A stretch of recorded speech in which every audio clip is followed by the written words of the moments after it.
And Professor Gitile Naituli, and of course, governance and policy expert. We also have Viron Ochola, who's an economic inclusion and research officer, as well as Professor Bensi Hanya, constitutional law expert. We come to you, Viron, on the question of debt and how then does the government, if you're going to, and this is based on research, if you're going to advise them, how then do they create a balance such that when we're talking about, adjustments and positive adjustments for that matter in terms of the growth of the economy, that this then should be felt by the people? Because ultimately, if this is not felt, then what are you doing as a government? Let me start by responding to the question is whether debt is good or bad. Yeah. Debt is good when used for the right projects and for right purposes. When you borrow to fund projects that can be able to give you return on investments, it means after a certain period, you will have adequate funds to pay debt and also the interest. But when you borrow to fund recurrent expenditure, which includes now you are paying salaries, you get to the problem where we are today. And when that problem happens, you get into a situation where now the IMF and the World Bank will come for your aid. And when these institutions come for your aid, they come with conditionalities. And one of the conditionalities is that when I'm giving you money, you have to show me the ability to repay. Yeah. So if you look at our context, how does our government show ability to pay? They show ability to pay by increasing taxes. When you increase taxes, it means that you are already the economy is struggling. Okay. That we have the same people, the number of employed individuals are reducing, but what you do, you add taxes. When you do that, it comes now to the question of income distribution, because now that's another point that the government came in when they said that they will ensure that there is equal distribution of income. Right now, that's not the case, because now we have numerous taxes, we have affordable housing levy, we have now the SHA one, which again is a problem. Then you come in because now you want to ensure that you collect additional funds, you bring in the aspect of now you want to charge citizen services. The services that are supposed to be for free, you end up charging. And one of them is now you have to, in terms of replacing ID, birth certificates, you increase costs on getting passports. So when those happens, you come in a situation where you have a problem. Okay. Then again now, when it comes to debt, in terms of how do we strike a balance? The first point was for the government to realize that we are in a bad situation. And so most of the proposals involve, do we ensure that there is austerity measures? The austerity measures that are not proposed by the IMF, but the austerity measures that are proposed by the government of Kenya. Okay. And even the president said that now we are going to cut traveling costs. If you look at the Controller of Budget report today, in fact, it is the State House that has the highest traveling costs. Yeah. So you can't strike a balance when you cannot have discipline in terms of expenditure. All right. Because we don't have a revenue problem. Each and every year, if you look at our historical analysis of the revenue that we collect, okay, you will note that each and every year, our revenue keeps on growing. But when it comes to expenditure side is where we have a problem, because now you budget for things that don't exist. Okay. And I want to give you a good example. The recent Controller of Budget report indicates that a project that ought to have been started in July 2024, at the beginning of the financial year, they started in May 2025. Okay. Now, this project was supposed to end in June 2025. All right. So you see, we only have 1 month to complete the project. So how do you ensure that you complete that project? Okay. So as long as we don't have an expenditure in terms of discipline, we are going to have a very big problem. All right. I want to come back to you shortly.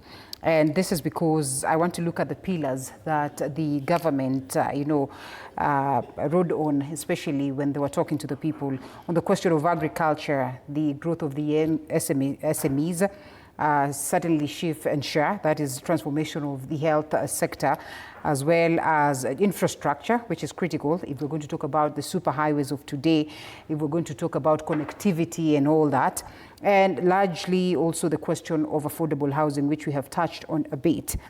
The Hustler Fund in particular, and you take there an individual in the name of Oparanya, who at first did not believe in this, and you want to trust them to go and sell this agenda and even to confirm to the people of Kenya that this was the way to go. If you're going to look at the performance of the Hustler Fund, And this being one of the key things that the president argues would be helpful in terms of, stimulating the growth of business and above everything, getting Kenyans to, at par in terms of growth, in terms of doing business, and all that. This is debt in a form. Do you suppose it has served the purpose as the government would have wished, or as the government would highlight, in terms of boosting the SMEs or boosting Kenyans that would wish to do business, so that then this trickles down to the growth of the economy? The Hustler Fund has failed to serve its purpose. And I can give you just one scenario. Yes. When you told people that you are going to keep them out of CRB, at that time, I don't know whether we were at 7 million young people in CRB, and you told them that we are going to get you out of CRB, and you immediately have a loan to support your businesses. Mm-hmm.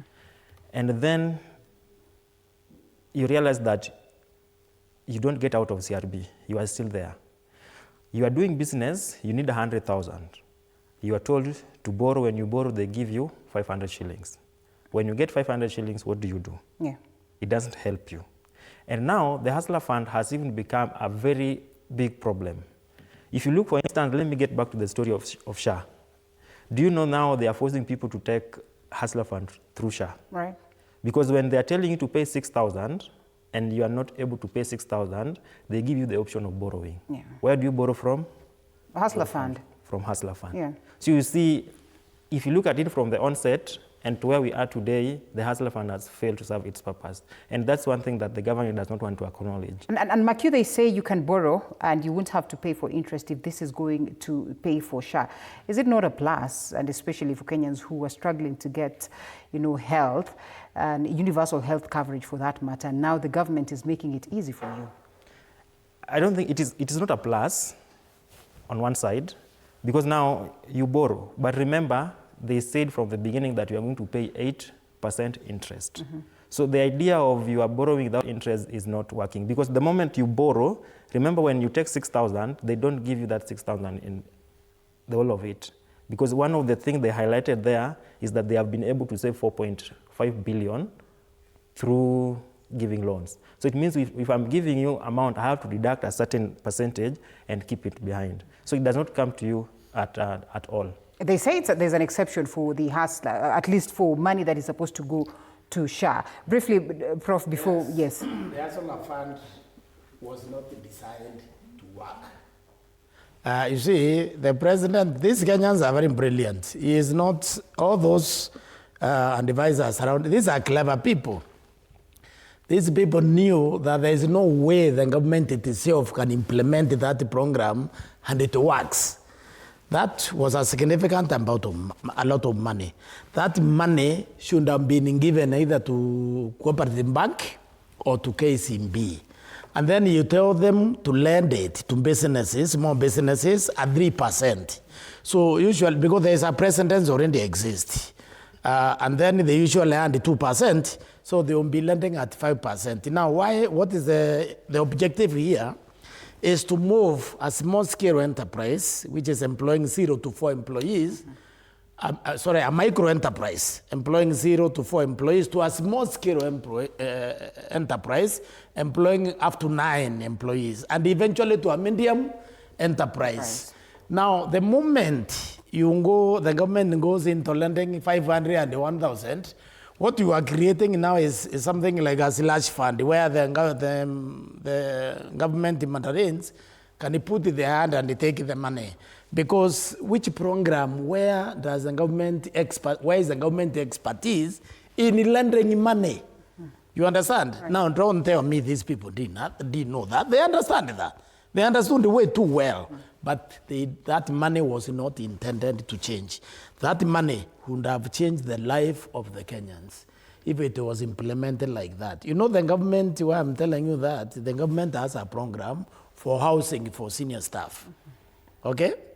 And that program, that money they give it to KCB, it became a revolving fund. Mm-hmm. So you go and borrow at 5%. You take a mortgage. Then you continue paying, because the KCB has experience in funding mortgage. These people also had experience in funding small businesses. This is where that money should have gone. I've never seen anywhere in the world where the government successfully carries a program. I want to tell you this today. Even in the housing, watch those houses in 5 years, they will be completely unlivable because they will have to be very poorly built. Okay, the sewage will be a problem. Affordable housing. Affordable housing. Why do you speak doom? Why are you not positive? I'm just predicting what will happen. These are modern structures. Because usually if you want to build it properly, you have specifications, how you need the houses. Then you advertise. Then you let the people bend for it. Then the people now who qualify through the normal Procurement and Disposal Act, they take the job and they do it. In other words, what I'm trying to say is only the private sector, guided by the government appropriately, can deliver quality.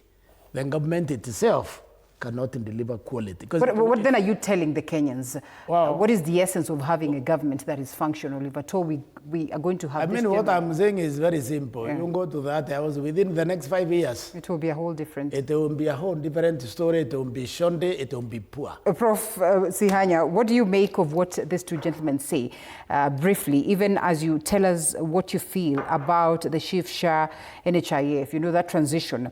Do you suppose that this is crippling the health sector even more? Because then if you're going to look at, even the medical world itself, there are instances where someone is medicated or perhaps they are prescribed for medicine that could actually harm them even more or cause new illnesses. Do you suppose that this is a classic example of what is playing out? Or you have a feeling that, as the government says, that Chief Shah, or Shah basically, is the ultimate goal towards us achieving universal coverage of health? I think that's health is a very important question. But before we go there, I think I have the question of debt and the question of Hustler Fund, I think is an important question. But on debt, I would say that it's important that we audit debt. Where are we at, and what are we paying for, and how can we retire some of these debts, especially the expensive ones? Some of them, we are told, like the Eurobond was probably had a commercial element of it, and that was during Kenyatta too. Yeah. And had a commercial element to it, and also it's not very clear how it was utilized. So those are issues which need to be addressed and then develop, and then we need to also enhance greater public participation. Debt is an important question for the country, and it's a commitment that since independence, the executive commits the country without sufficient participation by the legislature and without sufficient participation by the public. And the framework, and lastly for me on debt, a better framework should be developed so that we balance these issues of domestic borrowing vis-a-vis borrowing from the international money markets, etc., etc. Those are important issues that Kenyans should increasingly talk about. Of course, debt is likely to increase in terms of absolute numbers moving forward. The question then must always be that, but we can also try to reduce and manage it. And the question moving forward will always be, what are we borrowing for? Are we also using the money appropriately? Yeah. And we paying in good time. For the question of the Hustler Fund, I think that it's a tough issue because there is need for cheap or affordable credit, especially for lower income earners. And some people would prefer that it is the government plays largely a facilitative role, a governing regulatory role, maybe through SMEs or micro, small, and medium enterprises, or through the cooperative movement and similar, and improving that framework, because some of us were educated in through teacher circles, teacher circle funds. And it played a very, very major role in mobilizing resources for the lower income earners. And if the government were to play a role, maybe in a PP, but mostly private sector and civil society movements, if appropriately facilitated and regulated, can help manage this fund much better. Okay. And you asked a quick question about shift share. Yeah. I always like asking us to talk of what is, what was, and what ought to be. Right. Because consumer democracy and sustainable development and economic development is not instant coffee. It's not, we must look at where we are and in the context of where we are coming from. And shift share are also partly a child of the historical problems that we have had with the National Health Insurance Fund, and to some extent even NSSF, but mainly National Health Insurance Fund. And I know we had challenges. Even, I know people now are saying shift share is not totally, completely not working, or they have challenges about it. But we must also know that even NHIF, during Kenyatta too, during Kibaki, back to Moi, there were challenges regarding whether they were doing what they were supposed to do.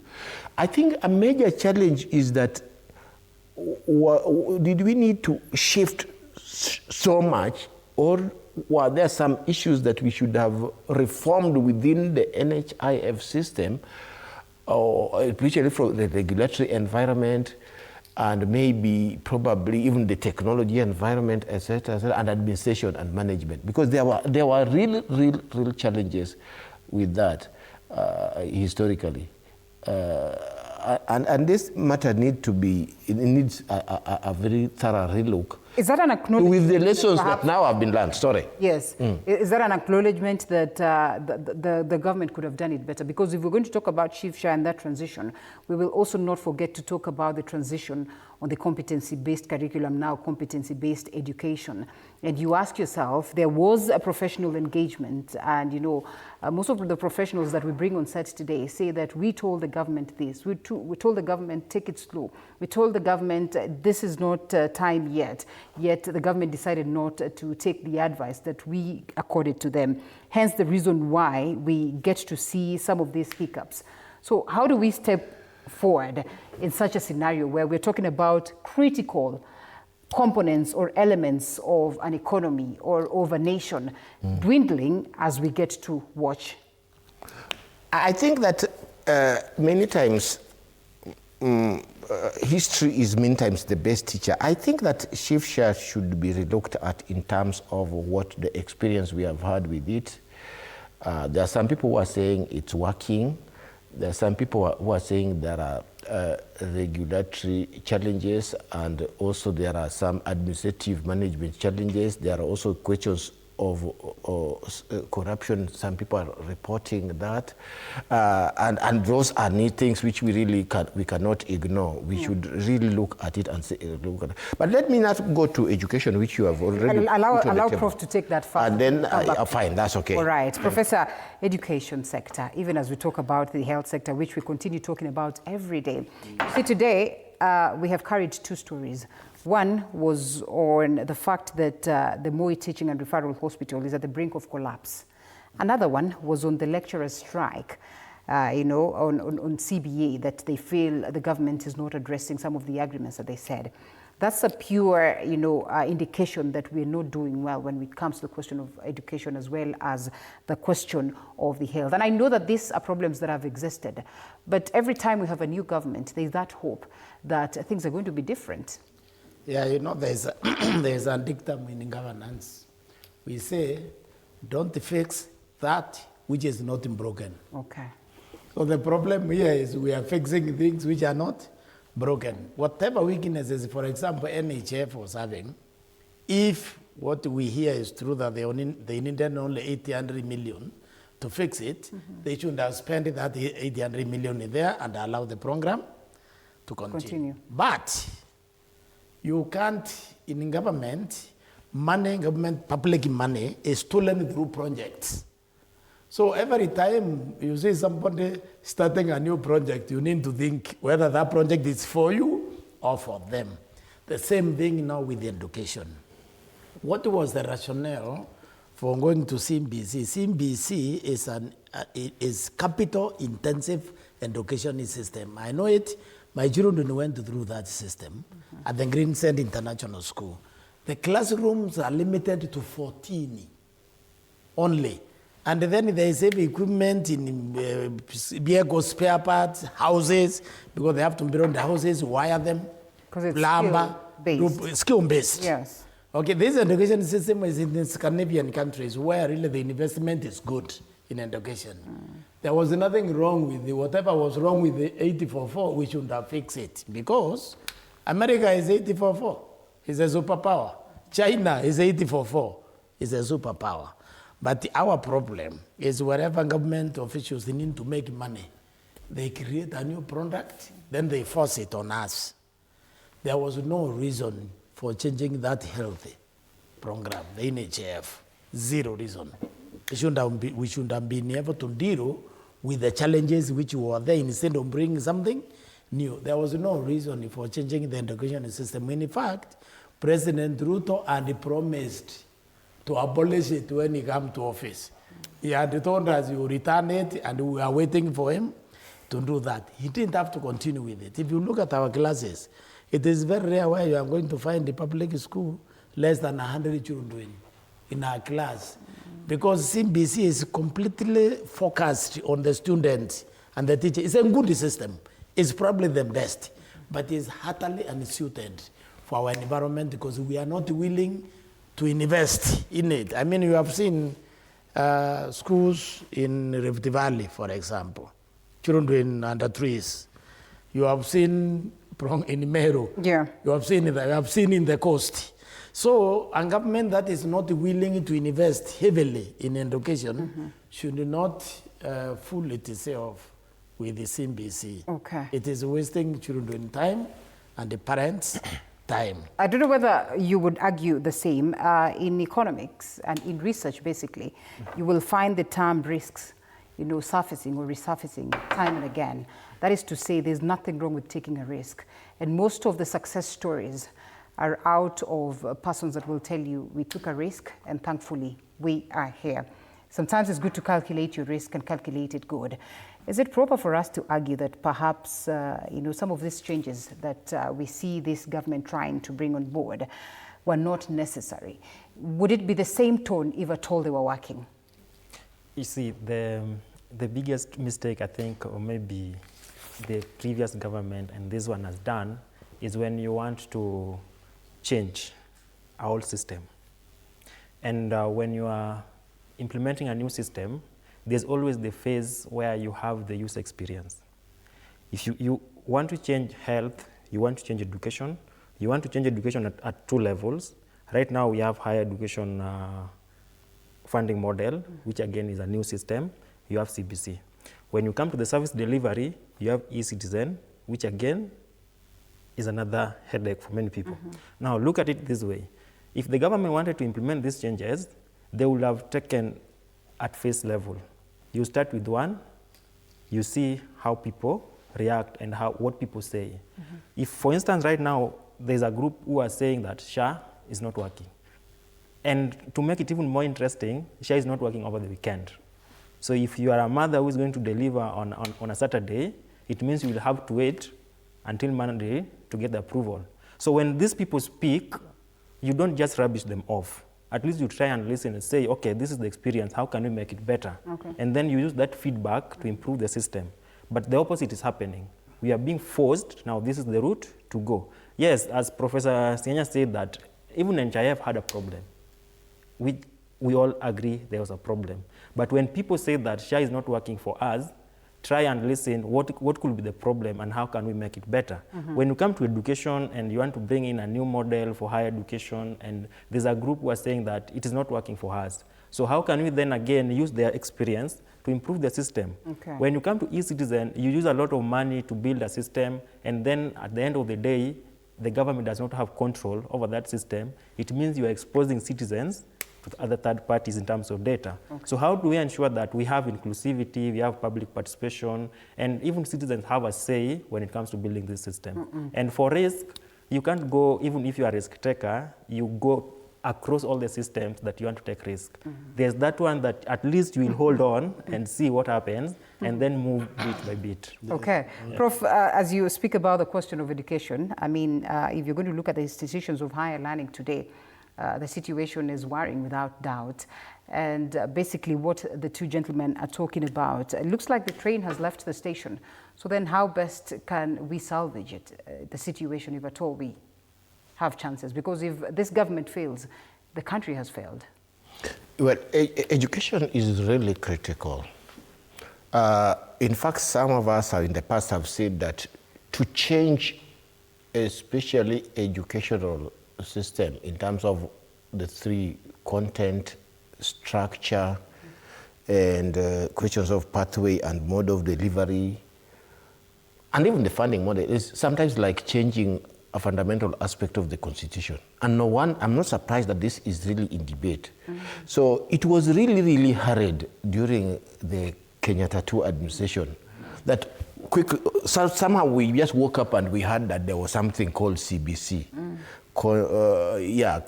which is competence-based curriculum. Of course, now the name has changed to CBE, which in the literature and in practice, actually, most people, if you want to call it a system or something, it's CBE. Because curriculum is just a component of the education system and structure.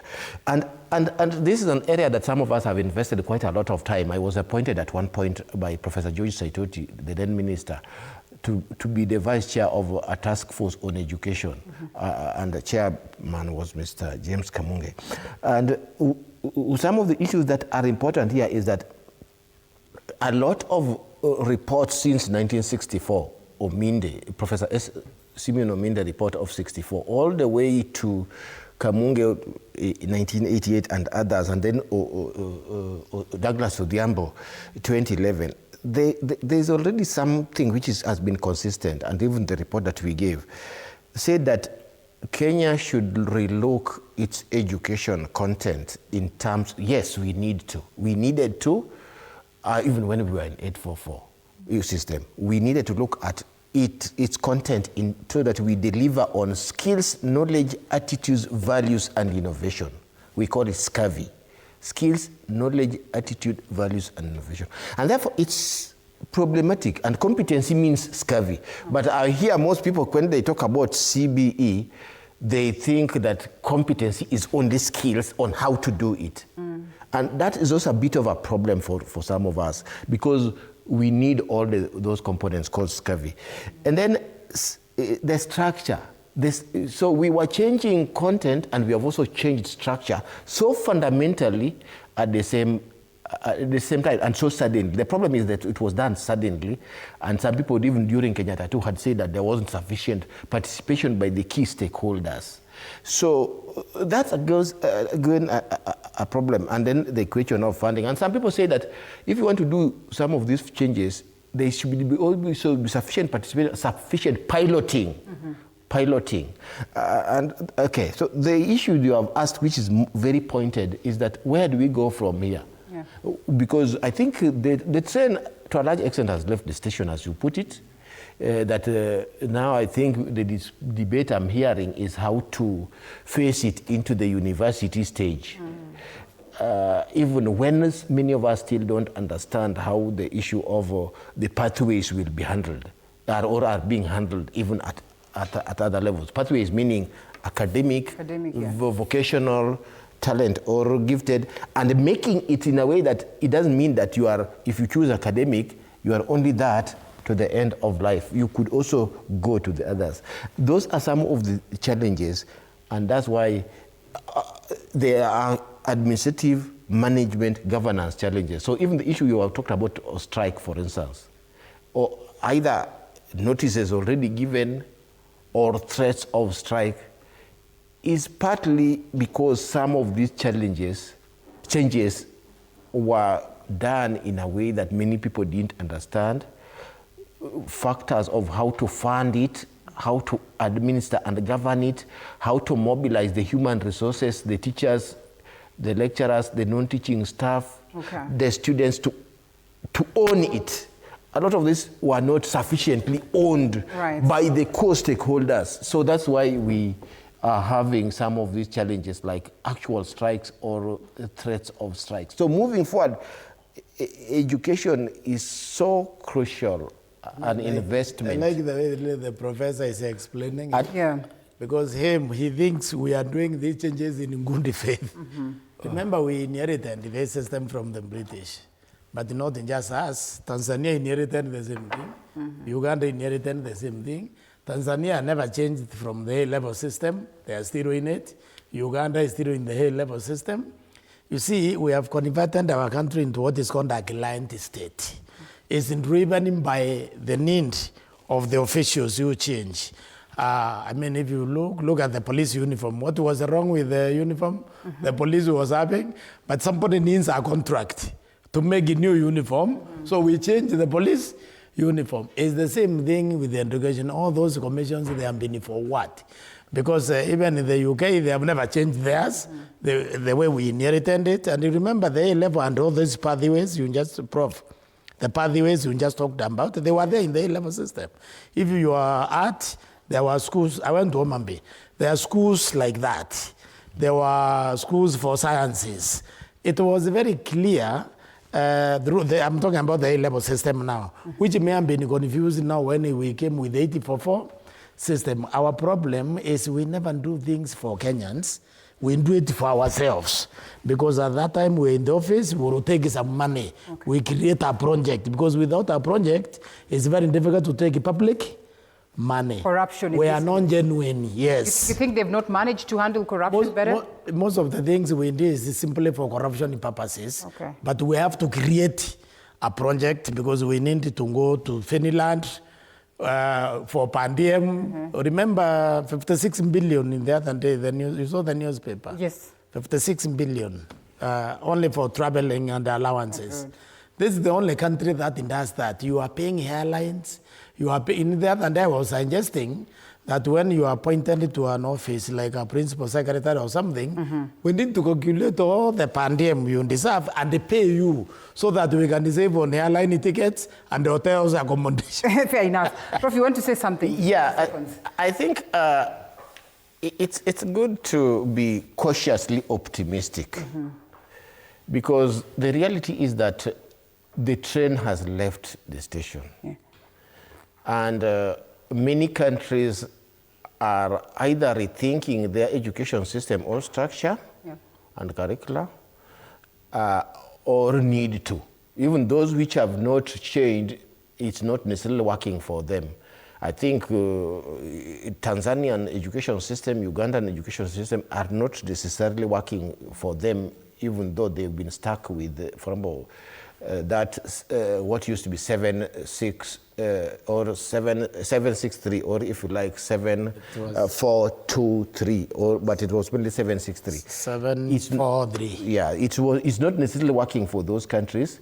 So the issue of content, the issue is a requirement, for example, that curriculum should be changed every 5 years. So there's no problem with that.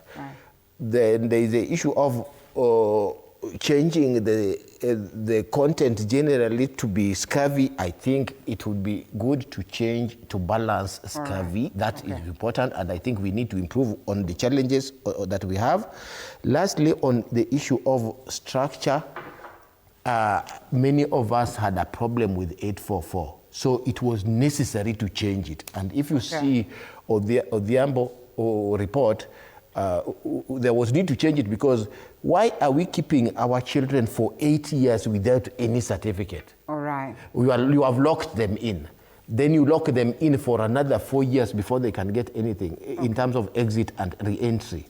And then you lock them for another 4 years. So in terms of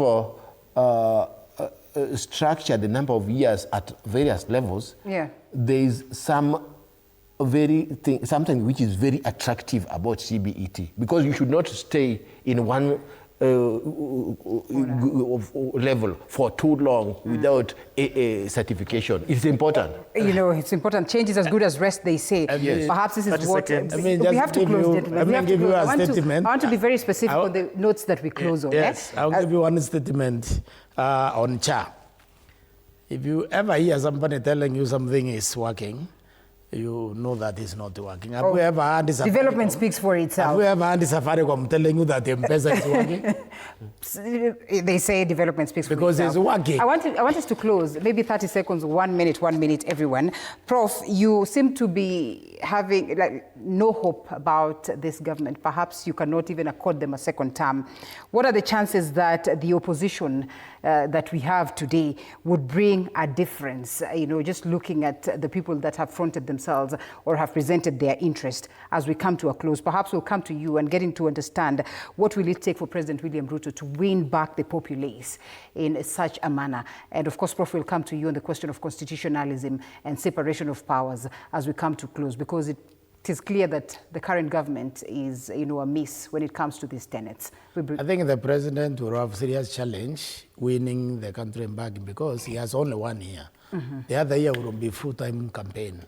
So, and also I can see what they are doing with the empowerment with the today's Kenya, this incredibly educated young people. I mean, this young man you can see has a lot of knowledge. Yeah. It's not going to work because they know empowerment is investment in education and health, not in giving you money. So he has challenges. Now, opposition, could the opposition do this? Yes, it can serve Kenyans if we go for very sober Kenyans. Okay. We need to look at Kibaki type of Kenyan. Somebody who is completely unable to create enemies, somebody who is not bombastic, somebody who is mature enough to take advice. Because you see, nobody knows everything. It's impossible in this world. So somebody who is mature within himself and who can accept to be guided. So if the country can look for that person, then, and also look at the history of that person also. What have they done in the past? Because people have violated the laws, our laws in the past.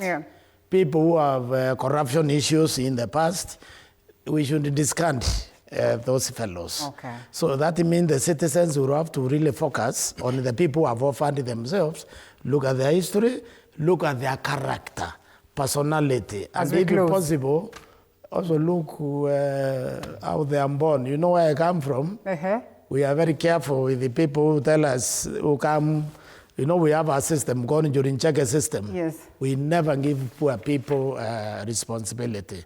Because if we believe poverty is in your mind, is not in your pocket. In your pocket. So wherever you come, you don't disrupt society. So they need to check all this fact carefully. Okay, thank you. As we close. I'll say two things. First, I want Kenyan to understand that as a country, we don't have a revenue problem. What we have is an expenditure problem.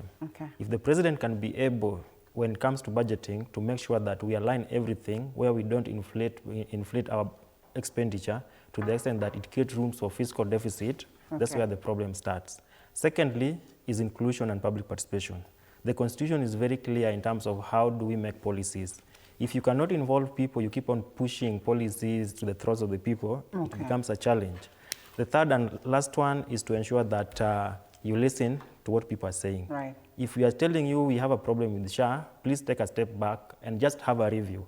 When it comes to implementation, there's always the aspect of monitoring and review. So try and monitor what are people saying, is it working, if it's not working, can we do a review of it? Where is the problem? If the problem perhaps can be corrected, now, what measures do we take? Yes. All right, Prof, as we come to a close, I know we have not talked about much, but I mean, we can only touch on much, and the conversation continues. Constitutionalism. Today, the president talks about, a National Assembly that, of course, is corrupt, a judiciary that is corrupt. What does that mean as we close? I think you've helped reframe the question very well, that government or governance is about three arms of government: legislature, executive, judiciary. Is about the two levels of government, county government, and the appropriate time we will also address that. And that I think there is need for greater, there is always a lot of room for improvement in terms of constitutionalism. And especially on the core areas of health, agriculture, food security, and education. I think we have a lot of room to improve on our laws, to make them better, to improve on the administration of the law. But the administration of the law, all the three arms of government have a role to play. And so that the rule of law is entrenched, fair administrative action is entrenched, because this has been a challenge. And of course, definitely much greater public participation. As you are aware, I think almost the three arms of government are in focus for various reasons. Right. Yeah, I mean, regarding the administration of justice. And some of these have even been acknowledged by the relevant heads of those arms of government, including the governors and the MCS. So there's a lot of room for to change, to improve on our legislation, our rules, our regulations, and the way they are being administered. Okay. And one of the unfortunate things is that we don't still have a very, very good legal framework or law on public participation. So that what you have in most situations is a case whereby there's just ticking off the box, whether at county level or national government level. So based on the amount of resources, human, financial resources that we are expending, we should expect there to be a much better rule of law and much better fair administrative action. Investing in good governance, in fair administrative action is a major thing. And lastly, we must, I personally have thought that observing a Katiba Day was an important issue.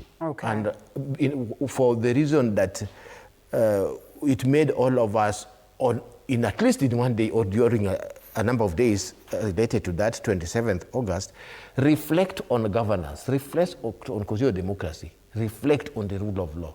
Because the rule of law and constitutionalism is not instant coffee. Right. It is about lived experience, and lessons of history are not just learned from others.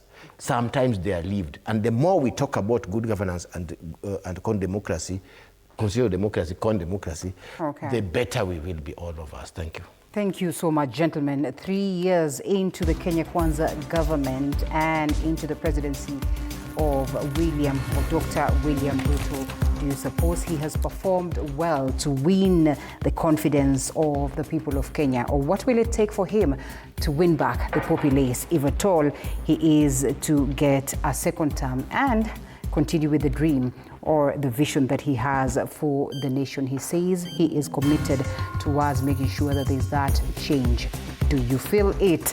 The conversation continues on our social media platforms. Make sure that you keep it at TV47. It was great having you, appreciating the last speaker, Professor Ben Sihanya, constitutional law expert, Asante Sana, as well as Professor Gitile Naitule, governance and policy expert, and last but not least, Viron Ochola, economic inclusion and research officer, was seated right at the center. Asanteni Sana, gentlemen. Like we rightfully say, the time cannot always accord us, the latitude to speak about everything. But whatever it is that we touch on is critical, because then that is how we shape the future of the nation. My name is Linda Lela. It was great having you. I appreciate the entire team as well for making this broadcast a success, including our sign language interpreter earlier on. That is Ruda Nyamai. We close at this very point as we look forward to see you again some other time. Keep it TV47. Do have yourself a lovely, lovely night there. It is where we close the Daily Report and the Inside.